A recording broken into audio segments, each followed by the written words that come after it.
நேர்களே, நான் உங்கள் அன்பான சயின்டிபிக் வேதிக் அஸ்ட்ராலஜர் அஸ்ட்ரோ ரஞ்சித் பேசுகிறேன். நல்லது நினைப்போம், நல்லதே நடக்கும். இப்போ இந்த வீடியோவில் நம்ம என்ன பார்ப்போம்னா, சயின்டிபிக் வேதிக் அஸ்ட்ராலஜி முறையில் வரக்கூடிய நவம்பர் 2025 அந்த மாதம் எத்தகைய ஒரு மாதமாக மேஷ ராசிக்காரர்களுக்கு இருக்க போகிறது அப்படிங்கிறது நம்ம பார்க்க போகிறோம்.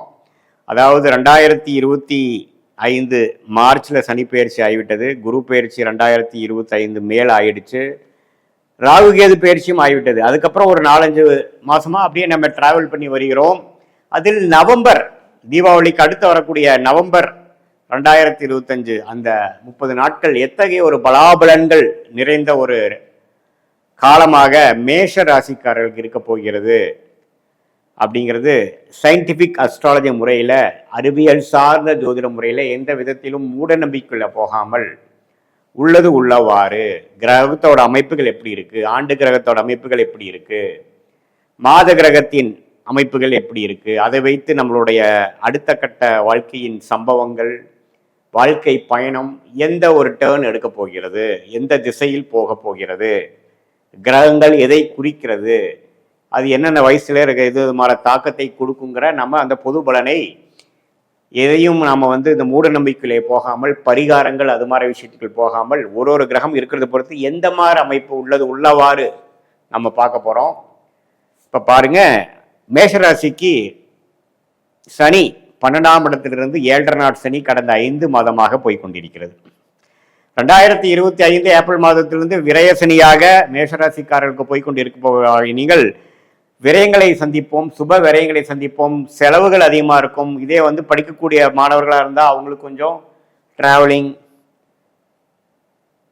நிறையா மன கான்சன்ட்ரேஷனில் சில இஷ்யூஸுங்க, வாழ்க்கையில் புது புது அனுபவங்கள், ஒரு இடம் விட்டு ஒரு இடம் போகக்கூடியது, டிரான்ஸ்ஃபரபிள் ஜாபாக இருக்கிறவங்களுக்கு டிரான்ஸ்ஃபர் ஆகுறது, வீட்டுட்டு தள்ளி போகிறது, சுப செலவுகள் அதிகமாக நடக்கிறது, ஒரு இன்வெஸ்ட்மெண்ட் பண்ணுறது, அது மாதிரி பல விஷயங்கள் நடந்து கொண்டு இருக்கக்கூடிய மேஷராசிக்காரர்களுக்கு குரு 3ஆம் இடத்திலிருந்து 7ஆம் இடத்தை பார்த்து நண்பர்கள், பார்ட்னர்ஸ், ஃப்ரெண்ட்ஸ், பங்குதாரர்கள், நம்ம அன்றாட வாழ்க்கையில் மீட் பண்ணக்கூடிய கிளைண்ட்ஸ், கஸ்டமர், கொலீக்ஸ் எல்லாத்தையும் குரு பார்த்து நல்ல மேன்மையை கொடுத்து நல்ல ரிலேஷன்ஷிப்பில் என்ஹான்ஸ்மெண்ட் கொடுக்குறார். நிறைய பேர் நியூ கான்டாக்ட்ஸ் கொடுக்கக்கூடிய அமைப்புகள் நல்லா இருக்குங்க. குரு 3லிருந்து 7ஐ பார்ப்பது, 9ஆ பார்க்கறது, பாக்கியஸ்தானத்தை பார்ப்பது மிகவும் நன்று. சில பாக்கியங்கள் இதுவரை நமக்கு கொஞ்சம் இழுபறியாக இருந்து கொண்டு இருக்கக்கூடிய சில விஷயங்கள்லாம் நடந்தேறி கொண்டு இருக்கிறது. அதே சமயத்தில் ராகு 11ஆம் இடத்திலும் கேது 5ஆம் இடத்திலும் இருந்து ராகு குரு பார்வை பெறுவது பார்த்தீங்கன்னா அந்நியர் மூலமாக அந்நிய சூழ்நிலையில் நல்ல ஒரு பெனிஃபிட்ஸ், லாபங்கள் பெறக்கூடியது, நமக்கு வர வேண்டிய பணம் கொஞ்சம் வர்றது. அது குறிப்பாக ராகு திசை நடந்து கொண்டு இருக்கக்கூடிய, ராகு கேது திசைகள் நடந்து கொண்டு இருக்கக்கூடிய மேஷராசிக்காரர்களுக்கு நல்ல பலனை கொடுக்கக்கூடிய அமைப்புகளாக இருக்குங்க. இப்போ மாத கிரகங்கள் எப்படி இருக்குன்னு பார்த்தா, ராசி அதிபதியாகிய செவ்வாயே மாதம் முழுவதும் ஆட்சி பலத்தோடு இருக்கிறார். விருச்சிகத்தில் ஆட்சி பலத்தோடு இருக்கிறார், 8ஆம் இடத்தில் இருக்கிறார், அவர் புதனோட சேர்ந்து இருக்கிறார். அதை குருவின் பார்வை பிடிக்கிறார். இப்போ பாருங்க, குரு நான் முதல் சொன்ன மாதிரி 3ஆம் இடத்திலிருந்து 7ஆம் வீட்டை பார்த்தாலும் மாதத்தில் ஸ்டார்டிங்ல பார்த்தீங்கன்னா அவர் கடகத்துக்கு 8ஆம் வீட்டை பார்க்கிறார். ஸோ ஏன்னா அது வக்ர ரீதியாக குரு 3ஆம் இடத்தில் இருக்கக்கூடிய குரு 4ஆம் இடத்துக்கு தொழில் மேன்மை, வரவேண்டிய பணம் வருதல், லாட்ரி, ஷேர் மார்க்கெட் பெனிஃபிட்ஸ், அடுத்தவங்க மூலமாக வரக்கூடிய பணம், அது மாதிரி விஷயத்துக்கெல்லாம் அருமையான பலனை கொடுக்குறார். ஸோ குருவின் வக்ர ரீதியான அமைப்பு நல்ல ஒரு அமைப்பை கொடுக்குதுங்க இந்த நவம்பர் மாதம். ஏன்னா கடகத்துக்கு குரு வந்துட்டார், வக்ரத்தில் பார்த்தீங்கன்னா உச்சம் பெறுகிறார். ஸோ இது ராசி அதிபதியாகிய செவ்வாயை பார்க்கறது, புதனை பார்க்கறது பார்த்தீங்கன்னா வரவேண்டிய பணம், ஷேர் மார்க்கெட், ஸ்டாக்கு, நீங்கள் போட்ட இன்வெஸ்ட்மெண்ட் நல்ல பெனிஃபிட்ஸ் வர்றது, நல்லா ஏறுறது, ஸ்பெகுலேட்டிவ் கெயின்ஸ் கிடைக்கிறது,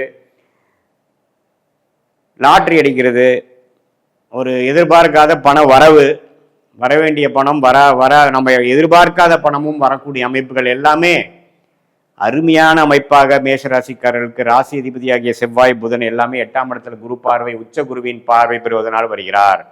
அதே சமயத்தில் மாதத்தின் மிடில் பார்த்தீங்கன்னா நடுப்பகுதியில் சூரியனும் பார்த்தீங்கன்னா 6-8க்கு ராஜோகாதிபதியாகிய சூரியனே 8க்கு குரு பார்வை பெறுவது இன்னும் அருமை. சுக்கிரனும் பாருங்க மாதத்தில் முதல்ல வந்து 6ஆம் இடத்துல இருக்கிறவர் அப்புறம் மாதத்தின் பெரும்பாலான 3 வாரங்களும் எப்படி இருக்கிறாருன்னா 7ஆம் இடத்திலே இருக்கிறார். ஸோ 7ஆம் இடத்துல இருந்து நண்பர்கள், எதிர்பாலினத்தினர், புதிய கான்டாக்ட்ஸ் எல்லாத்துலேயுமே ஒரு சுவாரஸ்யமான நல்ல விஷயங்கள் நடக்கக்கூடிய அமைப்புகள் இருக்கு. மாதத்தின் இறுதியில் 8க்கு போய் குரு பார்வை பெறுவது அதுவும் நல்லது.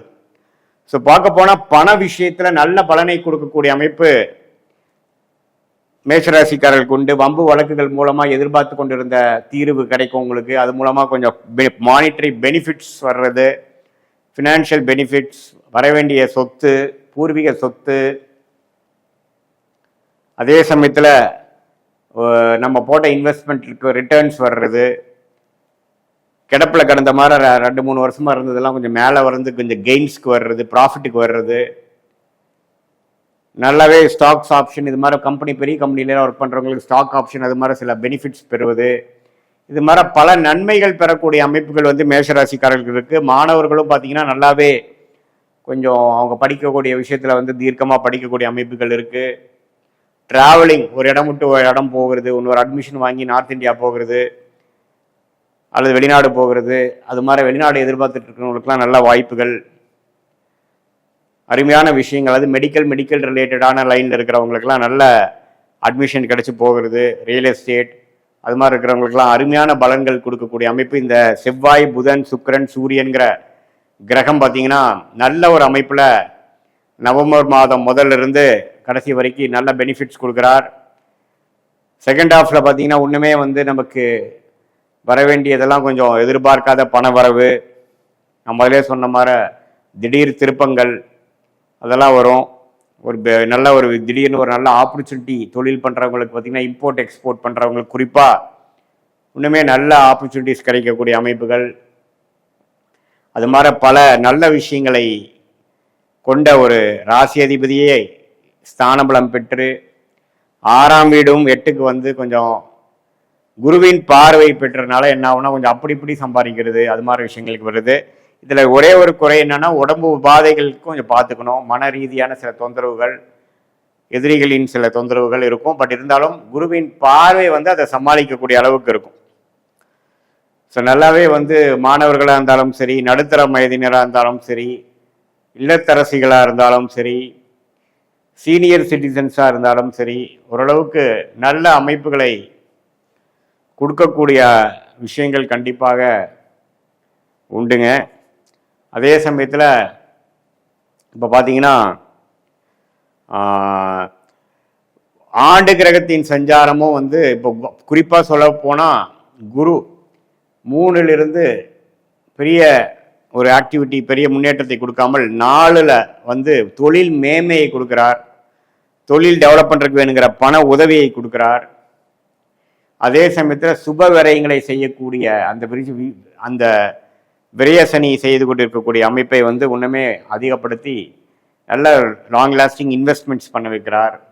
எல்லாமே ஒரு அருமையான பலனாக மேஷராசிக்கு இருக்குது. இது பொதுவான பலனை தவிர உங்களோட ஜென்ம ஜாதகத்தில் என்ன தசாபக்திகள் போய் கொண்டிருக்கிறது வைத்து உண்மையே நம்ம சேர்த்து வைத்து பார்க்கும் பொழுது உண்மையே துல்லியமான பலன் எடுத்து என்ன விஷயங்கள் எடுக்கலாம், எந்த நேரத்தில் அது செய்யலாம், எது செய்யக்கூடாது, நம்மளுடைய அடுத்த 3 மாதம், 6 மாதம், 12 மாதம், 2 வருடம் எப்படி இருக்கு அப்படிங்கிறதெல்லாம் நம்ம இந்த கோச்சார் அமைப்பையும் தசாபுக்தியிலும் ஒரு வச்சு சேர்த்து பார்க்கும் பொழுது துல்லியமான பலன் எடுக்க முடியும். சயின்டிஃபிக் வேதிக் அஸ்ட்ராலஜி மூலமாக உங்களோட லைஃப்ல வேணுங்கிற முடிவுகளை நல்ல முடிவுகளாக எடுத்து வாழ்க்கையில் வெற்றி பெற முடியும் என்று நான் சொல்ல விரும்புகிறேன். மீண்டும் மற்றொரு காணொலியில் சந்திப்போம்.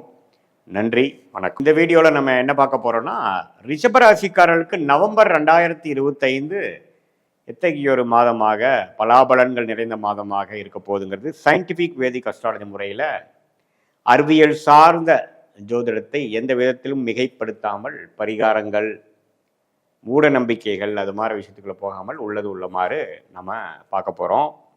இப்போ ரிஷபராசிக்கு பார்த்தீங்கன்னா ஆண்டு கிரகம் என்று சொல்லப்படுகிற சனி பார்த்தீங்கன்னா 11ஆம் இடத்துல இருக்கிறார். குரு 2ஆம் இடத்துல இருந்த குரு வந்து வக்ர ரீதியாக 3ஆம் இடத்துக்கு கடகத்துக்கு வந்துட்டார். ஸோ சனியோட சஞ்சாரம் மிகவும் நன்றாக இருக்கிறது ரிஷபராசிக்கு. குரு 2ஆம் இடத்துல இருந்த குரு 3ஆம் இடத்துக்கு வந்து உச்சம் பெற்று 9ஆம் இடம் என்று சொல்லப்படுகிற பாக்கியஸ்தானத்தை பார்க்கிறார். அதே சமயத்தில் 7ஆம் இடம் திருமணஸ்தானம் பங்குதாரர் ஸ்தானத்தையும் பார்க்குறார். அதே சமயத்தில் லாபஸ்தானத்தையும் பார்க்குறார். ஸோ வக்ர ரீதியாக கடகத்தில் குரு வந்து உச்சம் பெற்று 9, 7, 11 பார்ப்பது நல்ல ஒரு அமைப்பு. இது வந்து ஒரு தற்காலிகமான ஒரு வக்ரம் தான் ஒழிய சீக்கிரம் அதை வந்து 2ஆம் இடத்துக்கு போகும். ஸோ அதனால பெனிஃபிட் அடையக்கூடிய ஒரு அற்புதமான மாதமாக நவம்பர் 2025 இருக்குங்க. ஸோ உச்ச குரு ஆகிறார். அவர் வந்து நிறைய கிரகத்தை பார்க்குறார். எப்படின்னா 7ஆம் இடத்துல இருக்கக்கூடிய புதன் செவ்வாயை குரு பார்க்குறார். அதே சமயத்தில் ராகு பார்த்தீங்கன்னா 10ஆம் இடத்துல இருந்து கேது வந்து 4ஆம் இடத்துல இருக்கிறார். ராகு குரு பார்வை பெற்றுக்கின்றார். குரு மாறுவதனால கொஞ்சம் குரு பார்வை குறைகிறது. இத்தகைய ஒரு அமைப்பு வந்து நல்ல ஒரு பிரபாதமான அமைப்பு. ஏன்னா ராசி அதிபதி ஆகிய சுக்கிரனே பார்த்தீங்கன்னா 5ல் நீச்சமாக இருந்தாலும் 6ல் உச்சம் பெறார் ஒரு கன்சிடர் அமௌண்ட் ஆஃப் டைம். அதே சமயத்தில் மாதத்தின் இறுதியில் 7க்கே வரார். ஸோ எல்லா இடத்துலையுமே பார்த்தா ஒன்றா ஸ்தான பலம் அல்லது குருவின் பார்வை இது போல பெறுவது பார்த்தீங்கன்னா ரொம்ப நல்லது. ஸோ ராசி அதிபதியோட சஞ்சாரங்கள், புதனோட சஞ்சாரம், சூரியன் பார்த்தீங்கன்னா மாதத்தின் நடுவில் 6ல் இருந்த சூரியன் 7க்கே வரார். ஸோ 4ஆம் வீட்டு 7க்கு வந்து குரு பார்வை பெறுகிறார். ஸோ எல்லா சூரியன் புதன் செவ்வாய் எல்லாம் குரு பார்வை பெற்று திருமணஸ்தானம் பங்குதாரர் ஸ்தானம் நண்பர்கள் ஸ்தானம் ஆகிய 7ஆம் வீட்டில் இருப்பது அருமை. ஸோ இதனால் என்னென்னா நிறைய கான்டாக்ட்ஸு, புதிய தொடர்புகள், நல்ல சுப விஷயங்கள் தடை நீங்குதல், இது மாதிரி பல நல்ல பலன்களை கொடுக்கக்கூடிய ஒரு மாதமாக ரிஷபராசிக்காரர்களுக்கு 2025 நவம்பர் மாதம் இருக்குதுங்க. இதில் மாத கிரகத்தின் சஞ்சாரம், ஆண்டு கிரகத்தின் சஞ்சாரம், குறிப்பாக பார்த்தீங்கன்னா குரு உச்ச குரு வக்ர ரீதியாக கடகத்தில் போய் உச்சம் பெற்று கொஞ்சம் பார்வை, அதோட 5ஆம் பார்வை பார்த்தீங்கன்னா புதன் சூரியன் செவ்வாய் மேலே விழுகுது, நல்லது. ஸோ அதனால் உங்களுக்கு அந்த ரியல் எஸ்டேட், மெடிக்கல் அது மாதிரி துறையில் இருக்கிறவங்களா இருந்தாலும் சரி, டெக்னிக்கல் துறை கிரியேட்டிவ் ஃபீல்டில் இருக்கிறவங்களா இருந்தாலும் சரி, மீடியா துறை அது மாதிரி விஷயத்தில் இருக்கிறவங்களா இருந்தாலும் சரி, நல்ல பலன்களை எதிர்பார்க்கக்கூடிய ஒரு அற்புதமான ஒரு மாதமாக ரிஷபராசிக்காரர்களுக்கு இருக்குது. 2025 ஏப்ரல் மாதத்திலேருந்தே பார்த்தீங்கன்னா சனி 11ஆம் இடத்துல இருந்ததே சில விஷயங்கள் பாசிட்டிவாக நடந்து கொண்டு இருக்கக்கூடிய ரிஷபராசிக்காரர்களுக்கு குரு 2ஆம் இடத்துலேருந்து 8ஆம் வீட்டுக்கு கனெக்ட் பண்ணி சில விஷயங்கள் கொடுக்க முடியாத ஒரு அமைப்பு, ஒரு நேர்முகமான ஒரு வர்த்தகம், டெவலப்மெண்ட், ப்ரொமோஷன் பார்க்க முடியாத ஒரு அமைப்பு, சும்மா வெளிநாடு அலைச்சல் அப்படி தான் ட்ராவலிங் அப்படி தான் கொடுத்துட்டு இருந்ததே ஒழிய ஒரு நடைமுறை வாழ்க்கையில் வந்து ஒரு நல்ல சொல்லிக்கிற மாதிரி ஒரு பெனிஃபிட்ஸோ ஒரு இம்ப்ரூவ்மெண்ட்டோ கொடுக்க முடியாத மாதிரி இருந்ததுக்கு இந்த வக்ர ரீதியாக குரு 3ஆம் இடத்துக்கு வந்து மிக முக்கியமான பாவங்களாகிய 7, 9, 11 பார்ப்பது நன்று. இதனால் பார்த்தீங்கன்னா திடீர் சில வரவுகள், திடீர் சில பாசிட்டிவான சில விஷயங்கள், தொழிலாக இருக்கட்டும் வேலையாக இருக்கட்டும், வீடு சம்மந்தப்பட்ட விஷயங்களில் திடீர்னு வீடு அமையிறது, இடம் அமையிறது, வண்டி வாகனம் அமையிறது, அது மாதிரி பல ப்ளசன்ட் சர்ப்ரைஸ் என்று சொல்லப்படுகிற சில விஷயங்கள் வந்து ரிஷபராசிக்காரர்களுக்கு நம்ம நவம்பர் மாதம் பிறந்ததிலிருந்தே நடைமுறைக்கு வரக்கூடிய அமைப்புகள் உண்டு. ஸோ அதனால் அந்த டைமில் நீங்கள் கொஞ்சம் ப்ரிப்பேர்டாக இருக்கலாம். அதுக்கு வேணுங்கிற முயற்சிகள்லாம் கொஞ்சம் நீங்கள் செய்யலாம். ஒரு கம்ஃபர்டபுளான சில ஐட்டம்ஸ் வாங்குறது, லக்ஸுரி ஐட்டம்ஸ் வாங்குறது, கொஞ்சம் வீட்டை வசதிப்படுத்திக்கிறதுக்காக கொஞ்சம் washing machine, cleaner, vacuum cleaner, அழகு சார்ந்த பொருட்கள், ஏசி, கிளாஸ், லேம்ப்ஸ், அது மாதிரி சில விஷயங்கள் வந்து லக்ஸுரி ஐட்டம்ஸ் வாங்கக்கூடிய அமைப்புகள், தங்கம் வாங்கக்கூடிய அமைப்புகள்,